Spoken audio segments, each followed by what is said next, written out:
국민들 머릿속에 69제라는 생각이 들고 그다음에 한 번도 노동자 입장에서 일을 해본다라는 느낌이 들지 않은 노동부가 그걸 갖고 나오고 게다가 지금 말씀하신 게 뭐 이렇게 들어봤지만 아니 어떻게 보면 가부장적으로 내가 들어봤다는 얘기잖아요. 듣는 과정에 대해서 국민들이 본 것도 아니고 거기서 무슨 얘기를 나가는지를 아는 것도 아니고 아니 제도를 실시했으면 실태 조사를 해서 국민들이 서로 좀 공유를 하고 난 다음에 뭘 얘기를 해야지 자기들끼리 요지끈 뚝딱 만들면 무슨 의미가 있느냐. 이런 게 결국 국민의 삶을 갖고 실험을 하는 거잖아요. 그럴 땐 좀 조심스럽게 하는 게 좋죠. 그리고 현행 일주 외에 월, 분기, 반기, 연 단위로 연장 근로를 운영할 수 있도록 추가적인 선택지를 부여하면서 저는 주당 60시간 이상의 근무는 건강보호 차원에서 무리라고 하는 생각은 변함이 없습니다. 대통령 말 다르고 장관 말 다르고 이거 국민의 삶을 두고 장난하는 겁니까? 자, 왜 이렇게 이제 엇갈리는 메시지가 나올까? 특히 이제 대통령의 이제 발언이라고 하는 건 굉장히 중요한 거기 때문에 주무부처 장관의 발언하고 이제 엇갈리게 되면 생기는 오해들이 굉장히 많을 거 아닙니까? 이번 개편안 추진 과정에서 그렇다면 현재 같은 논란을 좀 예상해서 의견 청취를 좀 했었어야 되는 게 아닌가라는 지적도 있기 때문에 이번에 이제 미래 노동시장 연구회 소속으로 또 어떤 취지로 이런 안들을 이제 만들게 되셨고 그 과정에서 이제 의견 청취라든가 이런 과정들이 좀 포함되어 있었는가 그 부분 한번 여쭙고 싶네요.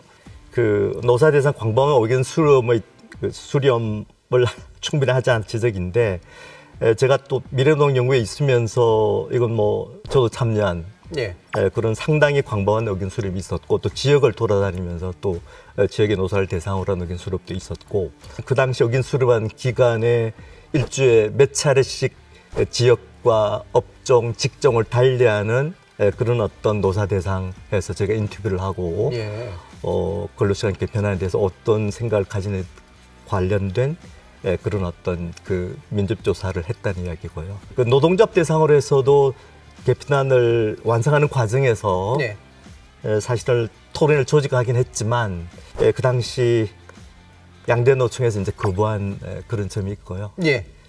근데 뭐 그럼에도 불구하고 어쨌든 충분한 그런 이 제도 가지고 있는 정확한 내용을 충분히 홍보하고 알리고 의견 수렴이 부족했다는 점은 지금도 좀 아쉽게 생각을 합니다. 사실 회사 일을 해도 이렇게 안 해요. 그러니까 노동에 관련된 그 협상이라는 것은 또는 이해관계라는 것은 사실은 자본주의 상계에서 사회에서 가장 기본적인 이해 충돌 관계인데 크게 보면 노동시간, 그다음에는 임금, 그다음에는 노동하는 직장에서의 안전성 이 세 가지가 제일 중요하지 않습니까?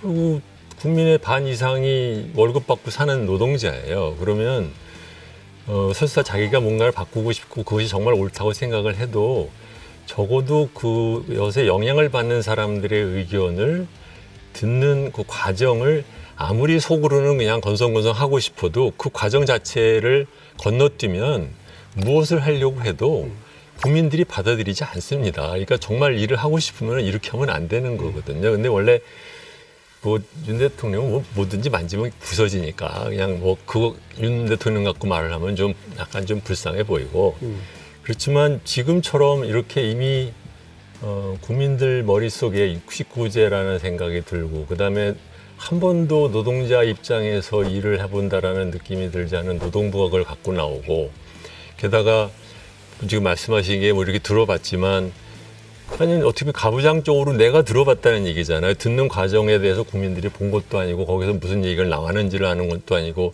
제가 요번에 이 방송에 나왔을 때 한번 그 얘기했는데 아니 제도를 실시했으면 실태 조사를 해서 국민들이 서로 좀 공유를 하고 난 다음에 뭘 얘기를 해야지 자기들끼리 요지끈 뚝딱 만들면 무슨 의미가 있느냐.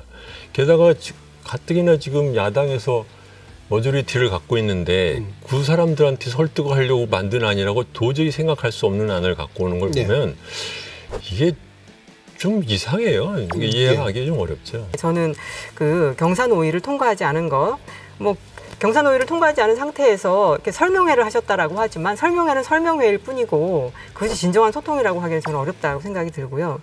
또 하나는 많은 소통이 있었다라고 말씀을 하시지만 그 내용을 살펴보면은 대선 공약하고 그렇게 다르지 않고 대선 공약 직후에 그 현 정부가 들어선 다음에 노동부에서 발표했던 그 개혁 방안하고 그다음에 그 이후에 미래 노동시장 연구회에서 발표했던 그 내용하고도 그렇게 다르지 않고 그리고 나서 나온 이제 입법 예고안도 그렇게 다르지 않거든요.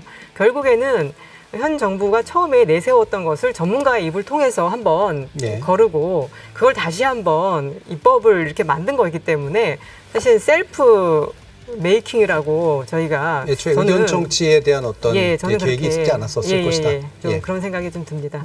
이 안이 뭐 국회를 통과할 가능성이 있느냐 없느냐를 차치를 하고 이번에 나온 안을 보면서 저도 처음에 말씀드렸듯이 이게 주 단위로 규제하는 게 조금 과하게 경직적이라는 생각은 했다고 말씀을 드렸잖아요. 그래서 제 개인적인 생각인데 굳이 뭐 할 수 있다고 하면 지금 최고 52시간으로 되어 있는 거를 한 48시간으로 다들 말하는 유럽의 48시간으로 내리고 대신에 총량 규제를 하는 것을 뭐 달이나 아니면 사분기 정도로만 해보고 거기에 따라서 충분히 말씀하신 것처럼 노동시간이 줄어드는 그 기회가 보이고 또 어뷰즈가 문제가 안 된다라는 것이 좀 됐을 때 그때 다시 얘기를 하는 것이 어떤가. 이런 게 결국은 국민의 삶을 갖고 실험을 하는 거잖아요. 그럴 땐 좀 조심스럽게 하는 게 좋죠.